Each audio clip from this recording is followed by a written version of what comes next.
This is Hannibal from thehannibaltv.com, and I'm with former UFC champion, the star of the Smashing Machine movie, possibly a character on who The Rock is going to play in the coming year or two, possibly in a future movie. The Smashing Machine himself, Mark Kerr. How are you doing today, sir? I'm good, man. Surprise, surprise. Camera turned sideways. I'll keep an eye on it from here. Yeah. It's a very windy day here in Phoenix, Arizona. So we're doing a little equipment check here. So, anyways, I'm doing good, man. I'm doing really good. Surprise! I didn't expect you to be in town. Pocket dialing me, and then so it's all good, man. But I'd actually meet up with you in person. Well, to start this, yeah, it's great to meet you in person, and you're looking very healthy. How are you feeling these days? I'm feeling actually really good. We were talking earlier about why you're in Arizona, and besides it being freezing cold in Texas. So I actually got what you got the other day with stem cells and stem cell shots in my feet, and it's 100 million times better physically for me. The bottom part of my legs and feet are healing and then stabilized, which is a really, really, really good thing. It enables me to actually, I was saying earlier to you that I was on a mountain bike for a couple hours today, and last year this time, couldn't even imagine it. You also recently overcame COVID, which you caught back in January. How was that experience? It was interesting. I mean, interesting. You know what the crazy part is? It has, what I'm saying to you is it has such a different effect on everybody. And my immune system, the initial attack of the virus, my immune system handled it really well. It lingered really for about, I'm going to say for between 14 and probably 18, 19 days, and had these residual headaches that were just brutal. But my respiratory system got attacked, but like I said, my immune system handled it fairly well. So I'm just fortunate, and I know not everyone has a story that's even close to that, but I'm fortunate. What is your opinion on that whole situation now? Arizona is pretty open right now with lockdown compared to some other states. I think it's about time. It's just one of those where everybody knows what the implications are. Like I seen you earlier, the gentleman that I help out and live with, he's 80 years old, and I gave him the virus, and his immune system had a really good response to it. It started attacking the virus right away. He did what most people do. He slept 18, 19 hours a day, and no real big complications. His immune system and his respiratory system, pretty much stayed on top of it the whole time. I just want to see everything opened up. It's long overdue. I did an interview with Don Fry a couple of days ago, and he seemed a little angry at you over something. I don't know if it's that you're getting the movie made by The Rock and not him, but do you have any idea what that heat could be about? No, did he expand on it at all? When I asked him to expand, he drank out of a horse trough, spit the water out. Okay, so the only other thing that Don Fry and I have had, close quarters on was when Brock Lesnar. Yes, you mentioned that. When Brock came out, basically Brock was trying to make the Minnesota Vikings, and he made it down to the last cuts. And I had crossed paths with Brock years and years earlier, and I said to him, just in passing, I said, "Hey, dude, if you ever decide you're going to get into fighting, just look me up. I'll be pretty easy to find." And Brock came down to Arizona. He actually went down and saw Don Fry first. I got contacted by Brock's lawyer. Says, "Hey, Brock wants to get a hold of you." I had a conversation with Brock. He said, "Here's what I'm going to do." And he came down here. He had Don Fry evaluate him, and he had me evaluate him. And then they kind of figured out between us two which person he wanted to come up and help him establish a camp and a training routine in Minnesota. And so if Don's jealous because he picked me over him, that's like it's almost like a date. It's like a chick picking one dude over another. But it wasn't. Literally, he was like, dude, Brock was saying, it's difficult because both of you guys have different qualities in different areas where you specialize in. And I think for Brock, he identified more with me because of my wrestling background and Brock's wrestling background, collegiate wrestling background. And so I went up to Minnesota for a month. And, Brock and I actually ended up not on good terms. At the time I was probably not on my best behavior and showed up to, Brock's morning workout at 6 a.m. and I hadn't been to bed from the night before. And Brock was so far beyond that. That was something that he was doing years before that, at his house, in his place in Minnesota with his wife, his kids. That was no place to bring that kind of shit. And I brought it to his doorstep, and we had a conversation, and he decided it would be in my best interest and his best interest, and we just part ways. And that was, I was up there for about a month, and he had set up just an incredible facility. He had gotten a boxing coach, he had gotten, training partners and everything, and that was when he was getting ready for the UFC. So, if anything, I owe him an apology.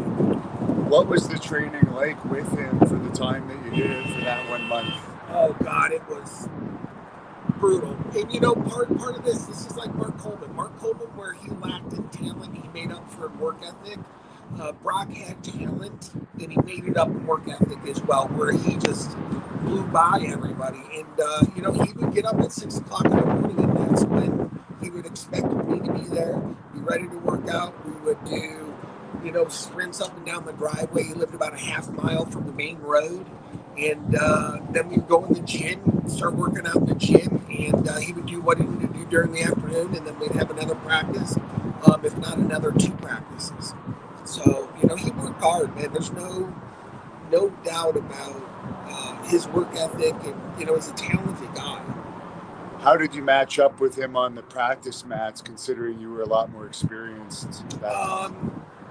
Honestly, man, he was still close to 300 pounds. I couldn't move him. I just couldn't move him. Plus, at the time when he came out, probably have to look up year-wise. I had been removed from fighting for probably about 4 years. So I wasn't as big and as muscular as I was, and as in good a shape. And Brock was still, I saw a picture of him, and you know what this is going to look like, where he's got his little tight black, shorts on, and he's like 325 pounds with a 6-pack of abs. Yeah. He was just a freak of nature, and so he wasn't quite that big, but he was a big boy. How old were you when you started in amateur wrestling? Oh my gosh, man! My first amateur wrestling event was when I was 5. Wow! And my mom had lied about my age because it was like 8. I think the age groups was like 7 and 9, or it was like 6 to 8 or something. My mom just kind of wrote in my age, and I ended up taking 3rd. I remember having this little tiny trophy where I ended up taking 3rd. But I didn't take wrestling serious again until I was like 14 years old. And what made you get into it more seriously then? I lived in Iowa. I moved from Ohio to Iowa. I went to Bettendorf, where Pat Miltich went to school. And they had an incredible wrestling program. And it's almost like if you're going to play football for Bettendorf, you had to wrestle, or vice versa. If you're going to wrestle, you had to play football. They had state championship programs in Bettendorf. Okay. Did you play football as well? I did. It's kind of funny. My son asks me this question all the time. He's like, "Why did you choose wrestling?" It's just I got scholarship offers to the mid majors like University of Toledo, Central Michigan, Kent State, Ball State, and I wanted to concentrate on one sport, so I took the wrestling scholarship to Syracuse instead. What were some of the highlights of your college career in Syracuse, and how did you like living in Syracuse? Oh, Syracuse was cold. It was cold. Beautiful city. Beautiful city if you look at it during the summer. Incredible. Really fun to be up there near near a lot of stuff. You know, you're about 5 hours from New York City. You're right near the Finger Lakes. You're like 4 hours or less to Toronto, Canada, which is a blast. Niagara Falls, Lake Oswego, Lake Ontario. You know, just a lot of stuff to do up there in the summer. Wrestling wise, obviously, when I won an NCAA championship for them, that was the crowning, achievement of a lot of years of frustration. You know, I end up in the NCAA tournament. My final NCAA record is 5 wins and 4 losses. So all it takes is one, right? Yeah. And so my friends would ask me, it's like, hey, would you rather been like a 3-time All-American or an NCAA champ? And obviously my answer is like an NCAA champ. You know, it's like you carry that with you like a world champ, UFC champ, Abu Dhabi champ. You carry that with you no matter what happens. Doesn't matter what station you are in life, you're always going to be an NCAA champ or a World Cup champ. Did they give you any money when you were wrestling for Syracuse for food and stuff? They did. Yeah. They did. They do have, we would get these things called Shine cards. You had this place called the Shine, which is like a student center cafeteria. Yeah. And so on the card, every semester you would get loaded up X amount of dollars, depending on what your scholarship was. But it was a food card. You couldn't buy anything else with it. So it sustained you. If you spent all your money in the first 2 months, you were beg, borrowing, and stealing off the rest of the wrestlers to get food. Yeah. So what made you go into the martial arts aspect of fighting? Obviously, you had the wrestling background. Yeah. Was there any thoughts of the Olympics or anything? 96, I originally I ended up in Arizona trying to chase an Olympic dream. I moved out here from Syracuse. I was assistant wrestling coach at the time. I quit that position to move out here to train for the 96 games in Atlanta. And that was kind of the impetus that started me on the journey where I ended up, doing MMA. It just happened to bump into a guy. Dan Sever knows this guy. It's a guy named Rich Hamilton. And Rich Hamilton knew Dan, watched Dan get in the UFC. Rich Hamilton says he's responsible for it, and Dan would probably say differently. But Don Fry, Rich Hamilton claims he got Don Fry into, and then Mark Coleman, and then me. So the ones that are factual is he got Mark Coleman a contract, and he got me a contract with the UFC. That's factual. Dan's relationship with Richard Hamilton and Don Fry, that's up for them to clear up. So I don't know. So had you had much grappling training or stand-up training by that point, or you just wanted the money? No, I just wanted the money, man. As a wrestler, Dan and Don can, any wrestler can tell you, you're doing it for the love of it. You're not obviously doing it for the money. And back then, the year that I quit coaching, between USA Wrestling, the grants that you got from the Olympic Committee, and everything else, I was making like $25,000 a year. So when someone offers you to fight in the UFC and you make $25,000 in one night, it's like, okay, where do I sign up? You figure one of two things. You figure you're going to have the moxie to suck it up and fake it basically through the areas where you don't know what you're doing out there, right? You're going to have the athleticism or the conditioning just to exhaust the person. So how was your first experience in an MMA cage?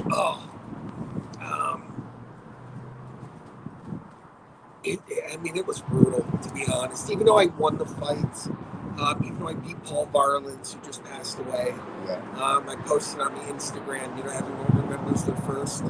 It's like you're going to remember the first person you're pro wrestling against, right? Yeah. You're going to remember, it's like, he's my first, Yeah. And so it was scary because I just didn't know. And, a lot of what happened out there when I was in the ring was just autopilot. It was like totally reactionary. I didn't know what I was doing, but I knew enough to get the job done. And so by the time I ended up making it to Fabio Gugel, that's when it was real. You know, Fabio Gugel's like he's a fighter. Yeah. You know, he does, like, even though it's jiu-jitsu, it's fighting. You know, and so he was out there to take my head off. And that was brutal. That was 15 minutes of just banging. And Don Fry brought up that he didn't necessarily believe that you were afraid to fight because you've said in the past that you had a fear of fighting. So. I haven't hung out with Don Fry enough for him to clarify my own thoughts, right? And I don't want to start a beef with Don. He's a good dude, but so genuinely, and this is the absolute truth. Yeah. Like, before my first professional fight, I had been in 2 fights. 2.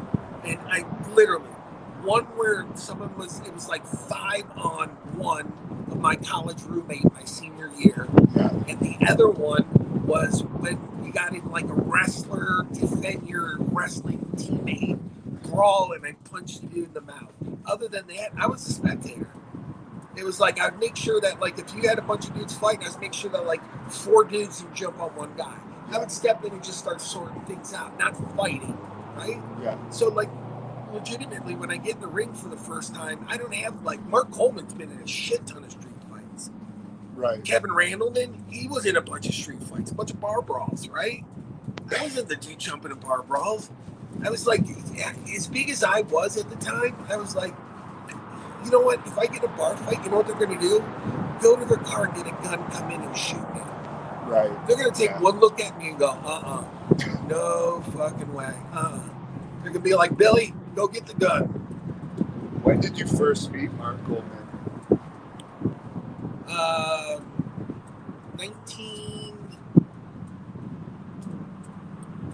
1989. And did you guys get along No, right away? 1988. I'm sorry, 1988. Okay. 88. He was a senior in college, and I was a freshman. Did you guys connect right away? We were competitors, so no. Oh. We were competitors. Mark was, God, man, when he was competing, he was just, you know, now people don't understand what he was like before.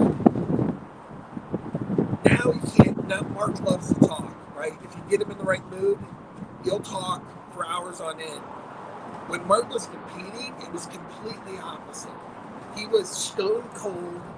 You know, you know what's really funny? So prior to the 1992 Olympics, we were training in Stillwater, Oklahoma, and Mark Coleman and I were roommates when we were still wrestling. And I don't know him that well, and they put us 2 together because I'm wrestling 198 pounds, he's wrestling 220. We're training partners, but not competitors. Because if we were competitors, we wouldn't be roomed together, right? Right. And so this gives you an idea of Coleman. So he's sitting on the bed, and I'm on the other bed, and I hear him mumbling. And he's sitting there, he's going, and I was like, so I hear it, and it goes away. And then I hear, God damn, motherfucker. And then it goes away again. And then the third time I hear it, I sit up and I go, hey, who are you cussing at? Because I think he's cussing under his breath at me. Right. And I go, are you cussing at me? And he goes, no. The remote control fell on the ground. I'm too lazy to pick it up, and I hate what's on TV right now. So the camera flipped again. Yeah. So he literally is cussing at the remote control because he's under the covers, and the AC is all tuned up, you know, and he's relaxing, getting ready for the afternoon's training session, and he's cussing the remote out because the remote slipped off the foot of the bed. It's on the floor, and he doesn't want to pick it up. And he hates, I think it was like Judge Wapner or whatever on TV, and he's cussing out the remote and the TV. Did you ever witness any of his street fights back when you guys were hanging out? Some of them are legendary, like Ohio State, like the Ohio State Bar District. When you go down there, some of them are legendary. Really? I mean, with Randleman and him, they were like the 2-man wrecking crew. I'm surprised that anyone would even try and mess with him. When you're drunk, when you tie on that level of stupidity, you'll go ahead and try stuff on that doesn't fit. And like Mark Coleman and Kevin both wouldn't fit.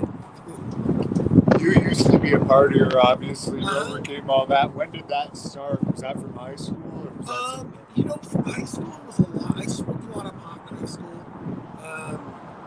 But whenever it was like wrestling season or football season, football, I drank beer. Wrestling, I didn't do anything because it was just like a sacred, journey. It was really weird how I treated wrestling, completely different than football. Football was more Neanderthal. Wrestling was more like a sacred thing because it was just me.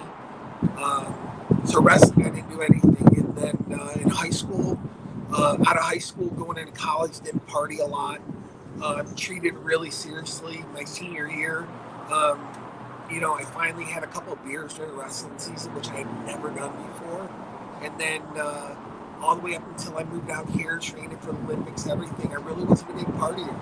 And then after age 27, and I started fighting, that's when all that started picking up. Just because people would buy you drinks or want to go out with you? It's a completely different lifestyle. Okay. Even in the areas you hang out in pro wrestling, yeah. You know what that lifestyle is. Oh, yeah. It's just completely different, completely different, How were the ladies? Were they there? I just had this conversation, well, some of this, with my son, and it's just like, I said, you just don't understand. You just don't, because he calls me goofy and weird, Yeah. Like, Dad, you're goofy, stop, because it's just one where, that kind of lifestyle, if you want to abuse it, you can. Yeah. And you can go excessively where you can either have one or the other. You can have it all. You can have money, drugs, women, sex, all of that stuff. Or you can have, sex that you're giddy up or whatever it is, And I modestly did, had my flings with the women, and then excessively, partied and, tuned it up. I guess you were the UFC champion, and they just wanted a piece of you. Yeah, in Japan it was bad.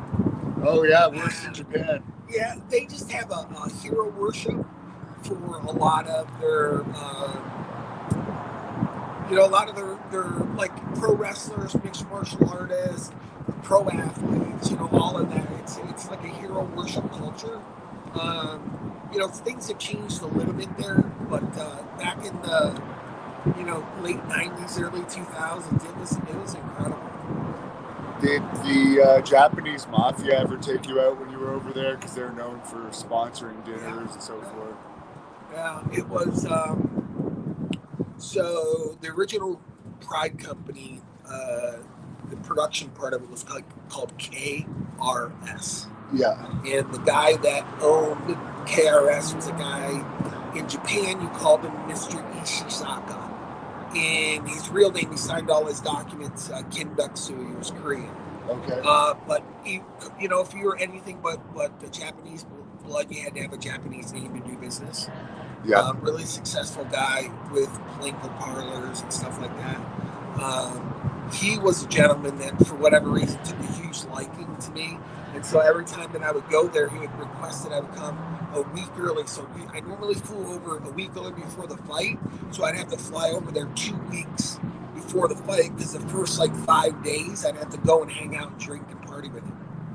And then I would just get back into my training routines and get ready for the event. So it's too bad he wouldn't do that after. Oh God, yeah. That's bad timing. It's really bad timing. So to give you an idea, so when they had a K1 kickboxing event in Las Vegas. Yeah. And when they had that event, Mr. Shizaka came over for that event. I was not allowed to be photographed with him in public.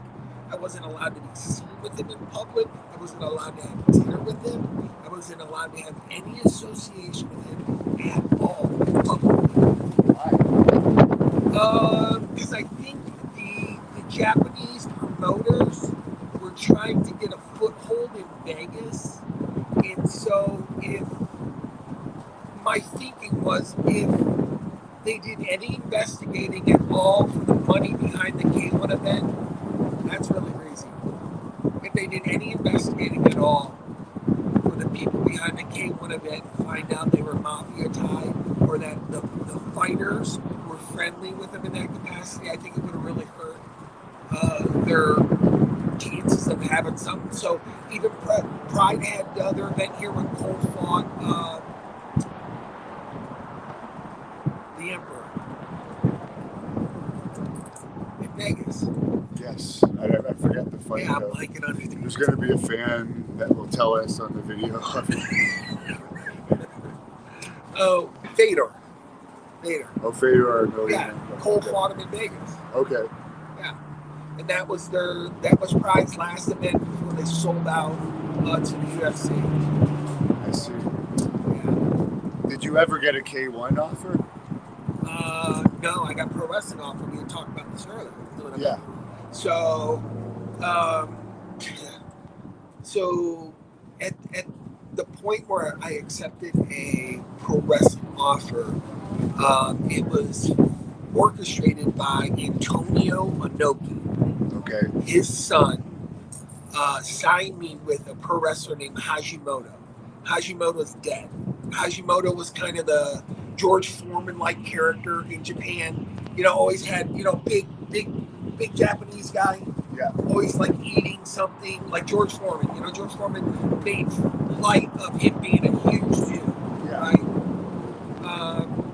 So he actually got a huge deal for me. I'd never done pro wrestling in Japan. And it was, you know, it was over, my first contract was over $400,000. Wow. Yeah. And the part about it which blew everyone away, they had to come up with half of it before my second event. So I could do one event, they paid me a certain amount. Second event, they had to pay me half amount. And then they had to pay almost the whole contract, even before the contract was 30% over. Wow. Yeah. That's crazy. Yeah. So was that better than fight money for you in some respects? In some respects, because it was easy money. Yeah. You know, it was easy money. The last event I did before the company folded, so they paid me. Was that Heroes? Yeah. Okay. Yeah. So they paid me 75% of my contract, and they only got 4 shows into a 10-show kind of card they were trying to do. Yeah. And so the last event I did was in Osaka with Animal and Hawk, and it was a guy named Tom Howard. I know him. We did a tag team event. You'll have to look it up. It's got to be somewhere on film. We did a tag team event, and I don't remember who put who over. I don't remember the specifics of it because at the time I was still partying a ton. You know, all the promises you say like, I'm never going to do this and have beers before. You know, I had beers before I got in the ring and all this other stuff. Well, for wrestling, sometimes it doesn't matter. No, sometimes it doesn't. Sometimes it could help. It actually did. It actually did. Because we were hitting these high spots. Yeah. We were hitting these high spots, and Tom could do this like helicopter spinning back kick. Yeah. We had timed it where he's going to end up in the apron. You know, he's going to end up not on the apron, but in the corner. Yeah. And he did this helicopter spinning kick where they were supposed to tag in the guy. He was supposed to duck under, just get in the ring, and Tom was just supposed to miss him. And we couldn't make it happen in practice. We just couldn't get the timing right. But Tom and I had drank before we did it, and sure enough, man, he get in the ring in front of a good-sized crowd, and he hits it. Something all week long he's been able to do. Did Rick Bassman have anything to do with your contract? Yeah. At a point when I was still fighting though, when Rick was involved. Rick has always been kind of around the periphery of a lot of different things, and you know, I'm still actually really good friends with Rick to this day.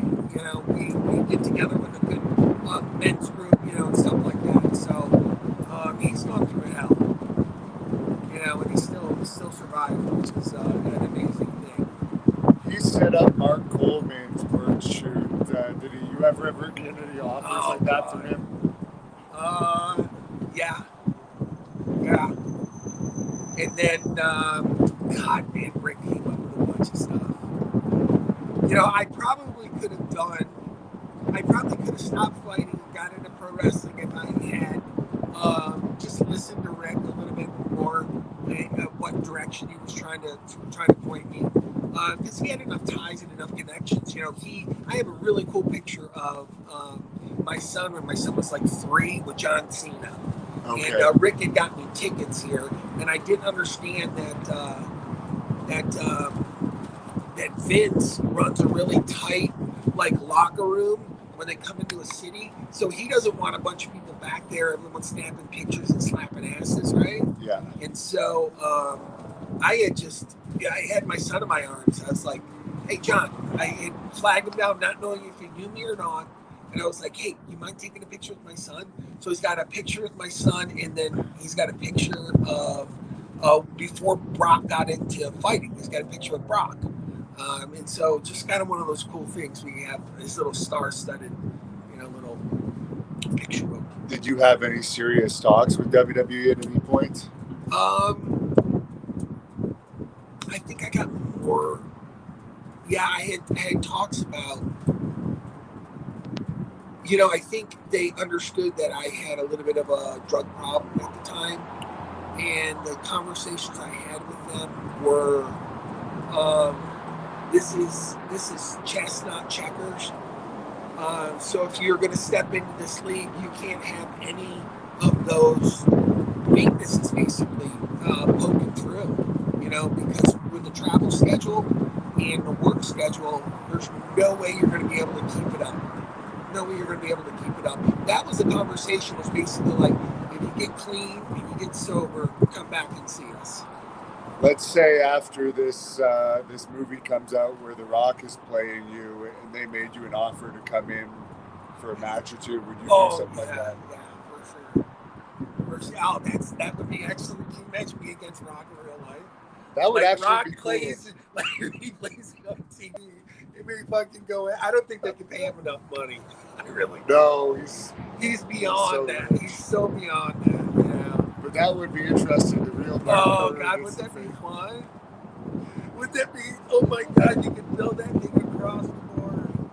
Oh my God, that would be awesome. What's the status of that now? Is COVID still slowing it? Or? Yeah. So after they ended up. So he just filmed Red Notice. He just filmed the Rock Years, the one that's on NBC. Yeah. So that was filmed because actors play him. He's not in it. It's his life story. So his production company had a lot to do with that. So we're looking at this thing actually still having a chance at the end of this year to get filmed and be a 2022 release. I don't know if I talked about it, now, you make Avengers Endgame, you're seeing a $200 million movie in the movie theater, right? Yeah. You make a $60 million movie, you're watching it on Netflix. Right. That's the paradigm which has shifted, right? So, any of the Marvel, any of the huge movies are going to be in the movie theaters. Movie theaters are going to be completely different. You're not going to have a 14 or 18 plex. Yeah. You're going to have a 6 plex. So, it'll be simultaneously released on a bunch of different platforms. Netflix is the one that's going to be the one that's going to, sponsor it and have it on their platform, be the distributor of it, all of that. Are you going to be there as a consultant throughout the filming? Yeah, which I'm excited about. And that was talked about from my first conversation with DJ The Rock, and his agent and everything was like, hey, this is what we're setting up for you. We'll figure out what title you want. If you want associated producer, if you want executive producer, or however you want it, and we'll make it fun for everybody involved. Have you read the script yet? No, I haven't. That's the last one. It's funny. This was just asked the other day. Even if I had objections, even I've had objections. It's just like he's doing my life. He got my life story. He can do what he wants, you know. But he's gracious enough and accommodating enough from the conversations I've had with him that he would listen. You know, he wants to do it justice, and he wants to do me justice.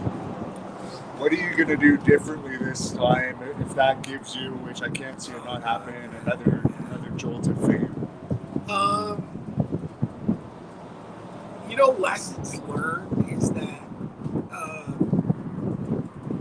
you know, fame is never about, it shouldn't, if I would have taken the focus off of fame being about me, you know, fame was about an opportunity that I could have given my family, that I could have given my wife, you know, just had a lifestyle and an opportunity to experience things that they would not have been able to experience, you know, and I focused all of that on me, like what it does for me, and having that kind of attitude, it just brought a lot of misery with it, because it, you know, me was never enough. It was never enough, and you know, it caused a lot of issues because I just didn't understand how powerful that was. Are you remarried now? No. Nope. So, you know, I have a 16-year-old son that occupies, you know, quite a bit of my time, and then he's the one that gave me COVID, by the way.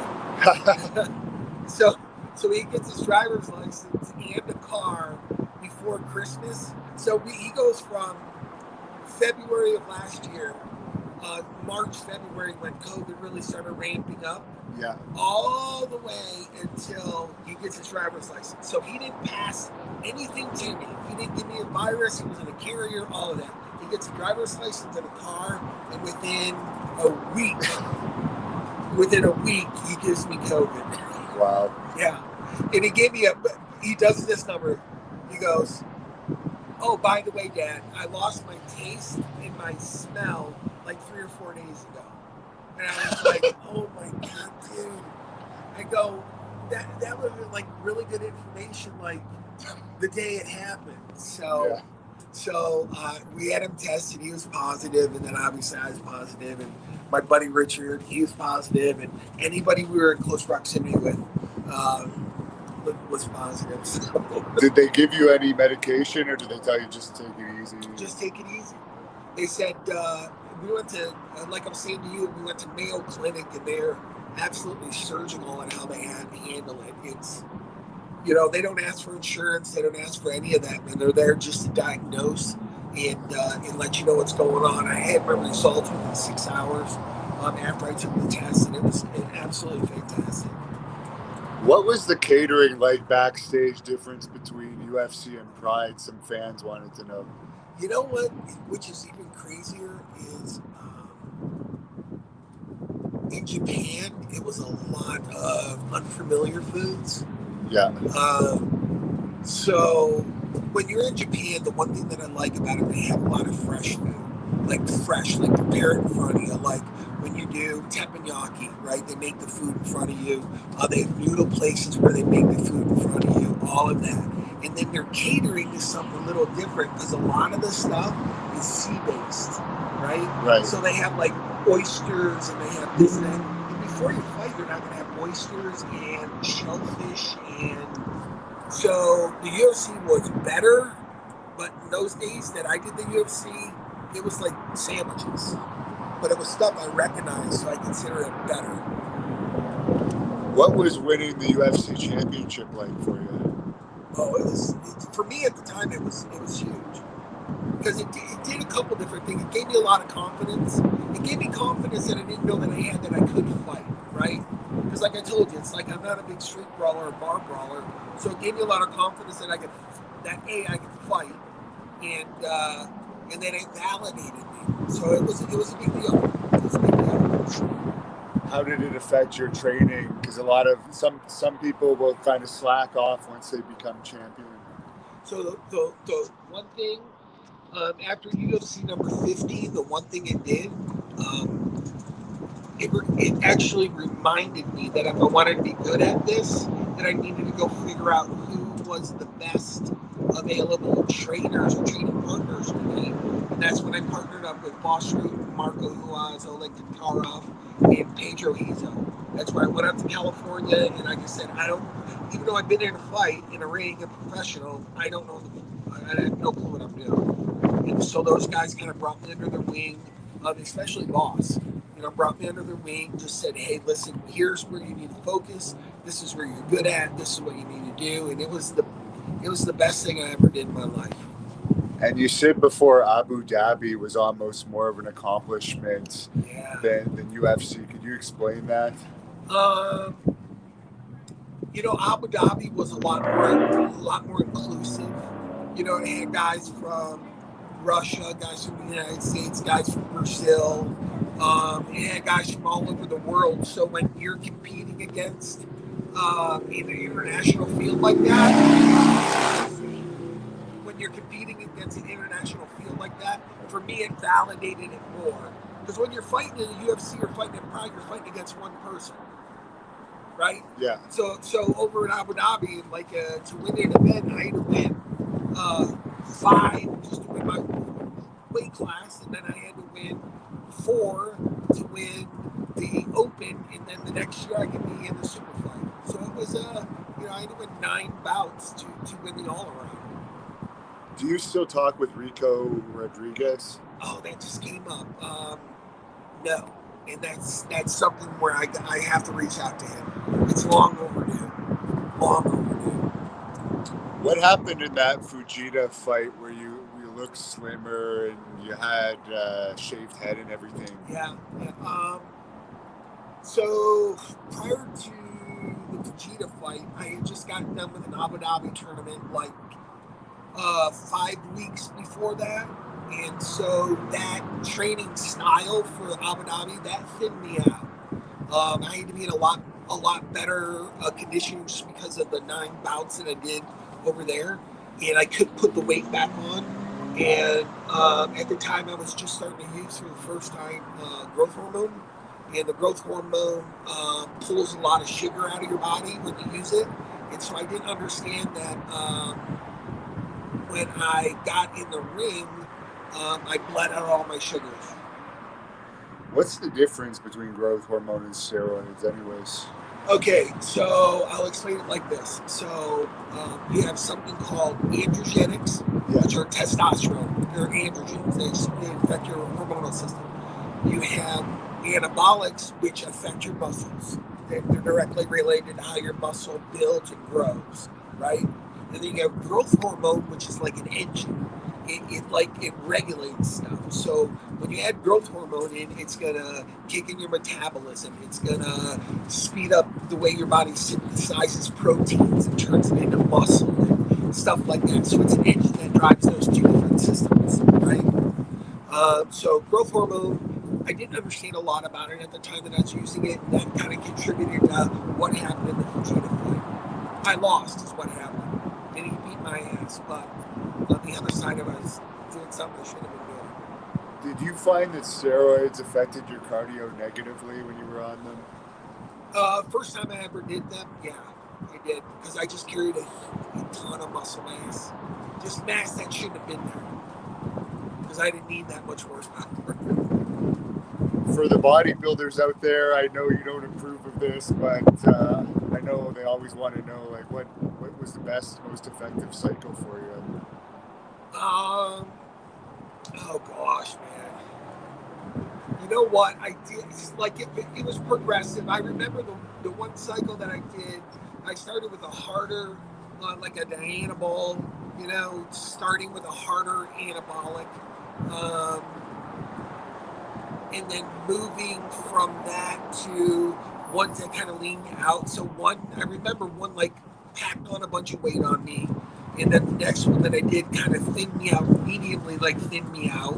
And then the next one I did thinned me out to where muscle striations, all of that. And then I remember the last thing that I took was something called haloteston, which is they used to have a nickname for it. The pill was green. They used to call it the green meanie. Because it just gave you a disposition of like a caged honey badger. So in your experience, there is the roid rage, because some people will deny that actually happens. No, you can.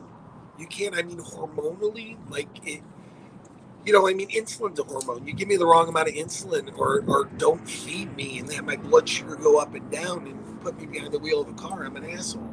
You know, realistically, and somebody go, "Oh, you just haven't eaten." You eat, you go, "Oh shit, I feel better." You know, because it affects your hormonal levels. What was your diet usually like during your prime years? Uh, Shit, man. I ate. I call them hard and soft meals. So I would eat 4 hard meals, 4 soft meals, and then I have good snacks in between. So like get up in the morning and have a protein shake. I go to the gym and work out. After the workout, I would eat again, and that would be getting the right amount of protein, right amount of carbs and all that. And then I would eat, rest, eat again, go to the gym, eat again, rest, go to the gym, eat again, go to the gym, eat again, eat again. So I would eat just basically it'd be about every 2.5 hours. Wow. Lots of protein, I guess. Ton. And the only way that I could accomplish that was having, some hard meals and soft meals. So, lighten it up. I'll fix that. Thanks. Yeah.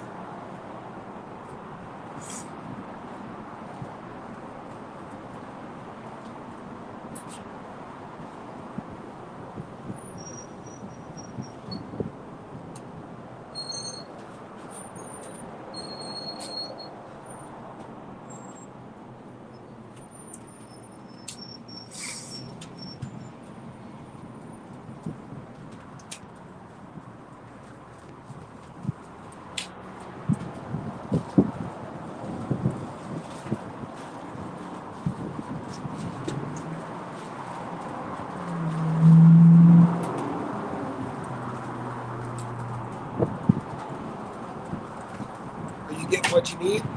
Yeah. Yeah, good answers. It's too bad about the wind. I know, it just sucks the balls, man. I'm just thinking, going, God, man, where else? Because there's places in the mall. You can set up in the mall. They're not gonna know all the tickets just across the street. But we're this far. Might as well finish out. I think we can clean it up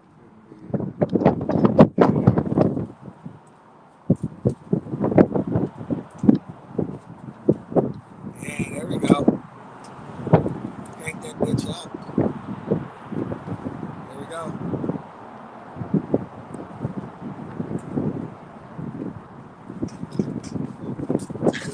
Witness way.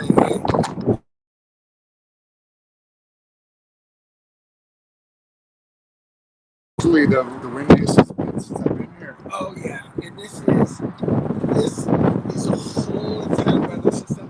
And so if you look right now, we'll be able to see where it's coming from, and that will give you an indication of what's coming. So you were talking about your protein types. Yeah. So literally you would get. So I'd have to eat. 4 hard meals. So I'd have like chicken, broccoli, and something else, or and then drink 4 meals a day. Because there's no way I could eat 8 times a day. I just would become absolutely just tired of chicken or beef or flank steak or whatever it is. So it all worked out. How did you find the Japanese fans compared to the U.S. fans? Back then, way more educated and way more culturally understanding of like what I was out there was almost like they treated you with like a lot more reverence than American fans. American fans were like, kick him in the balls, And now an American fan knows what they're seeing. They understand the grappling part of it. They understand all of that. So. What foreign country that you fought in treated you the best when you competed? Still Japan. I had fun in Brazil. Brazil culturally is a little bit different than what Japan is. Do you still follow UFC at all? In the last 2 years, I started following a lot more. What would be your advice for young fighters if you could talk to young fighters getting into MMA? Oh man. Um, this is just in a nutshell, man. I know it's hard to say just go for your dreams, but it's one where it's like you have a small little window. Anybody that has any aspirations in doing local events, there's no shame in that. There's no shame in doing local events to get the experience of what it is to compete, doing, all your amateur stuff as much as you can till you actually figure out, yeah, I can do this, or, all right, I'm going to go back. I'm going to go, work for my dad's carpentry, company, or I'm going to go do this. But once you're in that small window, do everything you can to find out if you actually can do it and give it everything. Were you ever part of the Foxcatcher group? Yeah. How was your experience there? Experience with, like, Dave Schultz was my coach for 3 years. My experience with him was awesome. Dave Schultz was my coach from 1992 till 1996, till January 96, when he was murdered. My experience with him was awesome. I had a good relationship with John DuPont. I had opportunities to stay in the 40,000 square foot mansion there, and train there. They had before our world tour in 1994, the DuPont Central Farm was the site of our world training camp. So I mean, I was involved. What was your reaction when that incident happened? I cried like a baby. There wasn't one person. I was in Russia and competing in a tournament in Coleman. It's in a city called Krasnoyarsk, and our national team coach pulled us out at like 3:00 in the morning and said, "Hey, I got some really bad news. Dave Schultz, you've been murdered by John DuPont." And all of us, I remember just dropping to my knees. It felt like somebody just like kicked me in the solar plex and knocked the wind out of me. It was horrible. Did you see the Hollywood movie of that? Yeah. What did you? Yeah, I actually spoke with the director. He did like an interview with me for like an hour on the phone. Years before the shooting of it, he was just doing his development, and I thought they did a good job. I thought they did I thought Stephen Carell did an incredible job of playing John. And Dave Schultz, Mark Ruffalo. I thought it was very well done. Did you know Kurt Angle at all? Yeah. I competed against Kerr. Oh yeah, you beat him, didn't you? Yeah. I asked you last time, Yeah, but he was training at Foxcatcher for a while too. Were you guys there together? Oh yeah. So it's even crazy. You never asked me that. Yeah. You asked me to compete. So my first international trip with USA Wrestling was the 1992 World Cups. In the fall of 1992, Kurt Angle was the number one spot at 220, and him and I were wrestling, and he popped his knee. He didn't completely shred his knee, and they brought me along on the trip just in case he couldn't make it for all the different matches. Kurt was the bomb, man. I thought I was going to be a weight class below him, but once I stopped cutting weight in college, I was like, holy crap, man, him and I have the same weight class. Yeah, I'm actually interviewing him in April. Oh, he's a good dude, man. Good dude. He's sober now. Yeah. How did you end up finally sobering yourself up? It's so hard to clean yourself up, especially when you're a celebrity. It's difficult. What's really so it's difficult if you're a dad working at Subway. It's difficult if you're, it's difficult for any partner. For me personally, it was just, I just had enough. And the options were becoming less and less and less and less. And what that meant for me is, the option to use or drink and stuff had whittled down to where it stopped working for what was going on with me emotionally. So the only other solution would have been putting a handgun in my mouth. And that wasn't a solution because I had a kid. And so, it's like I'm going to do everything I can, and I'm willing to do whatever I can to get sober. What was the lowest point for you? Living out of the back of a car, because I was too prideful to ask for help, and had a case of the fuckins, whereas, could have easily asked, hey, man, there's enough people that I knew that if I really wanted to help, and I was sincere about it, that they would have said, hey, I got a room for you, or I got a place for you, or I got, but I was too prideful, and I was too resentful, so that was probably the lowest point. How did you get involved in the whole Smashing Machine movie? That was a college teammate of mine, John Greenhill. He ended up approaching me and just saying, "Hey, we're gonna put this thing together." And it ended up being, obviously, nobody knew at the time they were shooting it that it was going to be, this epic, incredibly successful, documentary that was going to stand the test of time. So, John knew it was special. I did. Were you paid well for participating in that? Usually with documentaries, and it held true for me too, is that the principal, which I was considered, doesn't get paid. And so the only money that I really got from it was when it was developed into a script and the movie rights and my life rights were sold off, which I didn't understand at the time what all that was. And that's what The Rock ended up buying back, was he went out and found out who owned all the different rights that were available for me, and his production company bought them all. Okay. That movie's hard to find on the internet these days. Is that because they scrubbed it? Okay. They scrubbed it. Yeah. They don't want people knowing about it. So when it came out, there wasn't like this fierce. Like as a movie maker, they want people to see your movies, right? And so they let people post it on the internet. They let people, do all these different things with it.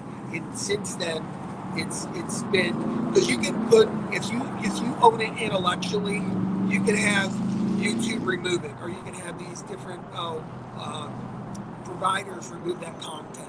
Right. And that's what's started to happen. Did you ever witness any backstage fights in MMA? Because they happen in wrestling here and there. Like... I witnessed some. So the most memorable backstage thing I remember is I was cornering Rico Rodriguez for his first or second fight in Japan. We were in a ring in,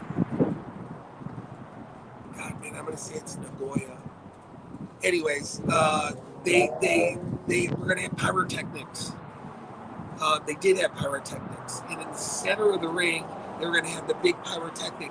They explained to this Brazilian fighter, who was the first fight of the night, that he wasn't supposed to turn around and walk across to the ring to get back to the locker room. He was going to exit underneath and then stay there because it was the first fight of the night. He didn't understand all that.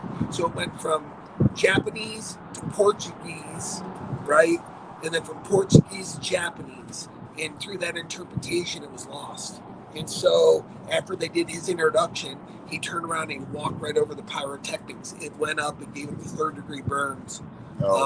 From the bottom of his feet all the way till his head. He was in a Tokyo hospital for, I think, 6 months before they could let him get on an airplane and go back to Japan, or let him go back to Brazil. That's pretty bad. Oh, it never smelt or never heard anything like that in my entire life. What's your opinion of Wanderlei Silva, the axe murderer? It's funny. It scared me until I got to know him. Once you get to know him, he's a good guy. When you get to be around him, he still has this really standoffish, and it's deliberate and intentional what he does.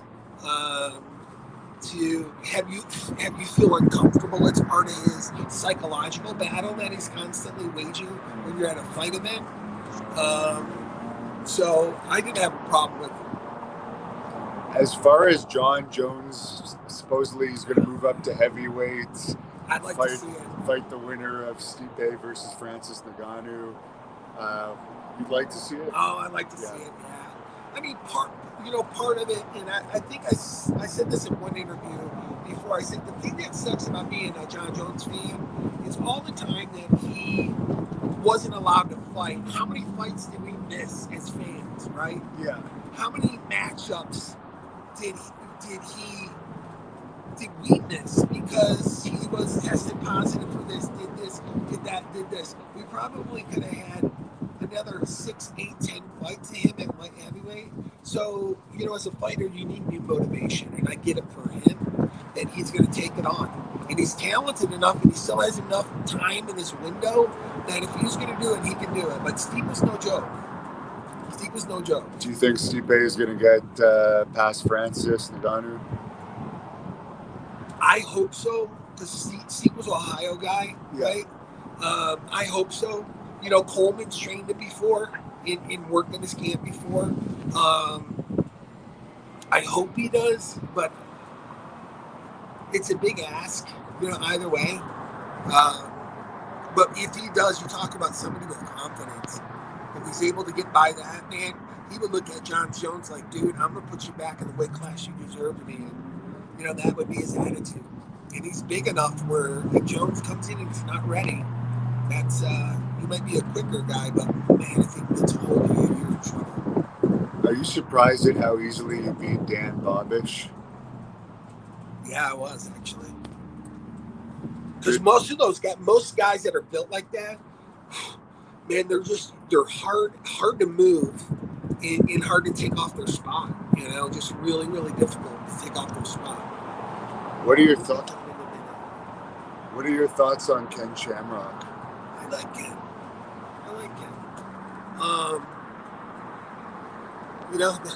So on Pluto TV, they had the reruns of Bellator fights here in the States. Yeah. And I'd never seen it until probably like 6-7 months ago. His fight against Chemo. Yeah. I like Ken. Like I said, never had any problems with him. Hung out with him, partied with him, did all that stuff. But he just looked like, like I would have been. If somebody offered me $500,000 to get in there with Chemo and talk shit and all this other, sure. Chemo's actually a really good guy. I interviewed him recently. I was surprised at what his attitude's like. He's very religious and very calm. Yeah. I would have never figured that. Yeah. He's a nice guy. Who hit the hardest, in your opinion? Volchanchi did. Volchanchi just hit like a rock. What were some of your best gym lifts in your prime? I always had a big squat. Always had a huge squat. I mean, I was squatting. I could get north of, I could squat 700s and, get reps with 700s. 705, 725, 735. And he'd shake like a bitch. I used to watch Kevin Randleman take like 675 and rep it 4 times. And his ankles would hurt so bad after we would get on the squat rack. Oh God, man, he would literally have to sit with ice bags on him at the end of the night. Thoughts on GSP, and do you think that he's going to come back and fight Khabib? They've been talking about it for so long. God, man, I would like to see it. I've always been a big GSP fan. He's always carried himself incredibly well and just incredibly talented, man. I mean, just incredible. I mean, realistically, like, I don't hear him worship many fighters, but he's like one of the fighters I'm like, dude, you've been doing it right.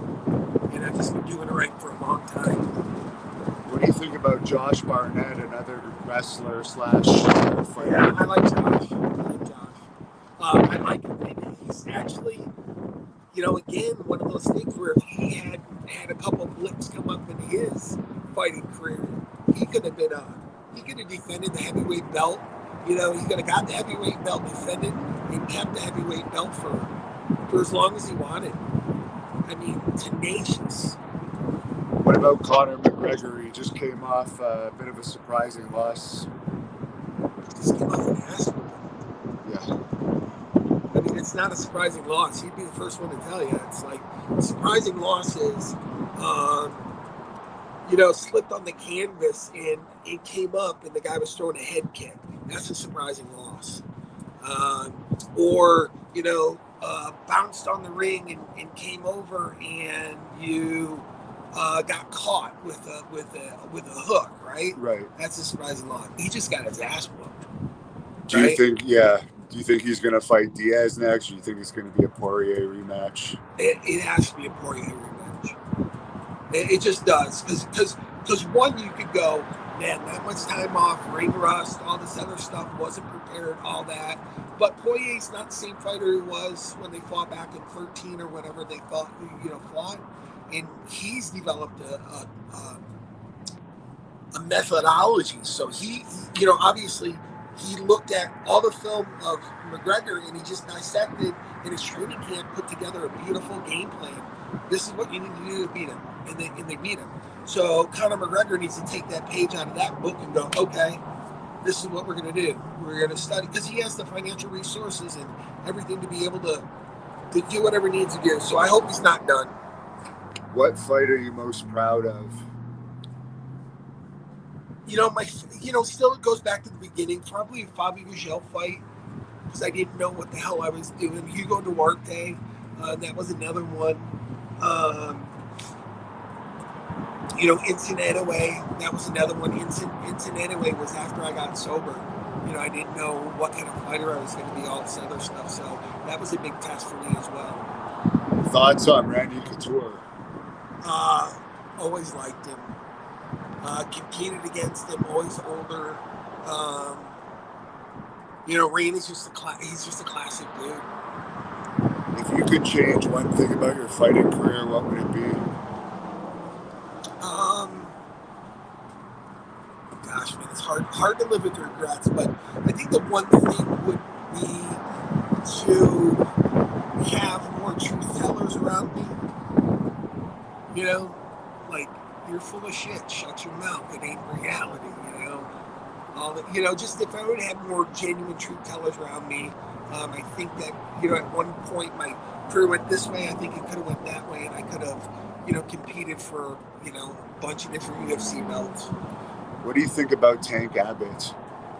He lives in Arizona now, too. He lives in Scottsdale. Get out of here. Yeah, he's a neighbor of yours. I'm going to see him on Monday. God. Everyone from California is moving here. Yeah. Everybody. Yeah. Yeah, cost of living in California is ridiculous. Yeah. So, tell Tank I said hi. I will. I've always liked him. Always liked him.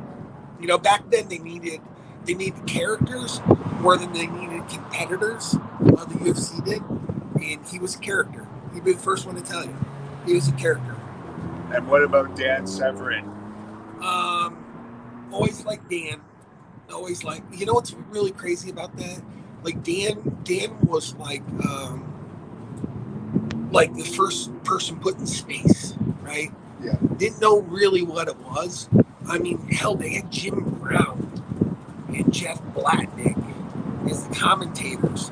They had a guy show up with a bare fist and a boxing glove. That gives you an idea of, like, nobody knew what it was.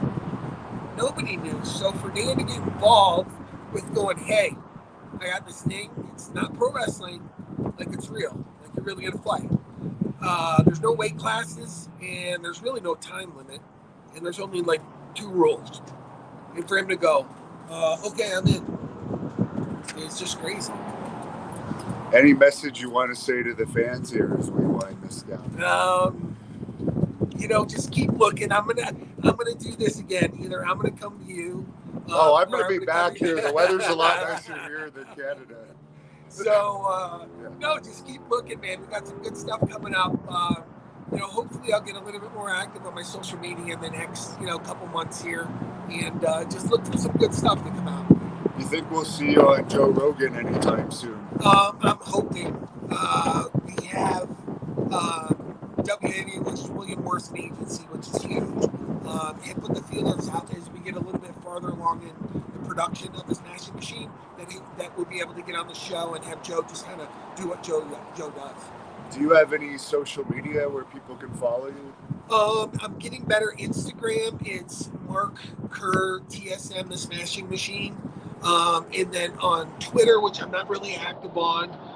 Facebook, I'm active on Facebook, but Instagram is probably the easiest way to kind of pop in, pop out, and on Facebook. Last thing, is there any fighters that were particularly helpful to you for your growth as a fighter? You know, believe it or not, even though we were competitors, Mark Coleman, you know, Mark just had a genuine attitude that I didn't have. And he was like, hey, dude, this is, you know, basically you have to eat nails. You know, you have to suck it up. When he came here, he didn't stay in a fancy hotel. He stayed in a, you know, a low rent hotel. It wasn't because he didn't have money, because he needed to go, dude, I want to get dirty. You know, I want to get to the bottom of like who I am. You know, no comforts. You know, we're going to train like cavemen. So, you know, Mark's been a big influence, and Boss Room. Oh, Boss. I didn't ask you about Boss. He's Yeah. another great guy. I like him. Oh, God, man. That's a whole... I could spend an hour talking about him. Yeah. Maybe you could tell us one story about Boss. Oh, God, man. Well, he doesn't drink like this anymore, but I think I said something to you before. It's like he was cornering me over in Japan for my first fights. Yeah. He had drank, I think it was like 27 or 28 beers in coach, and I was up in business class, and they stopped serving him. And he came up into business class, and he just kind of sat on the edge of my seat on the armrest, and he was like, "You need to order me a couple." Talking like no slur, no nothing. Give me a couple beers, and I was like okay, like not Yeah. knowing him, like I'm not gonna ask the why. Yeah. And so like gave him a couple beers, he brings him back, and then finally the stewardess came up to me going, "You can't give them to him." I was like, "Why?" Because we cut him off. He's back there smoking. Like back then, they used to still have 2 rows in international flights that were smoking rows. Like if you sat in these rows, you could smoke. Yeah. And so so the woman says, the stewardess says, "You can't give that to him because we stopped serving him." And I was like, "Well, he's my coach. I need to keep him happy." She's like, "No, we're not serving you if you're going to give them to him." That was one. And then the other one, you had to be seated if you were smoking. And so boss is seated on the armchair again. And the stewardess is like, no, you can't smoke. You need to be seated. And he goes, "I am. Thank you." So, those are my stories. Who's going to say anything, right? I didn't know he had that side to him. Oh, God, man. He had a very hardcore party side. You know, he's not like that anymore. I mean, he even still smokes though. Even like that, right? Yeah. He would be up in the morning, 7 o'clock in the morning, and give you everything he's got. Training you, everything he's got. He didn't skip a beat, man. He would hold the pads, hold the tie pads, hold the mat, hold the bags, whatever he needed to do, he was there. I mean, spot on, man. Never missed the beat. Incredible. Wow. I didn't even realize he trained you. That's pretty cool. Yeah, good dude, man. Solid. I'll let you close this off by saying whatever you want. Follow me on Instagram. I'm getting more active. And I just really appreciate Hannibal and everything that he's done, and taking the time to sit here and talk with me, and for me to be able to answer some fans' questions. I appreciate it.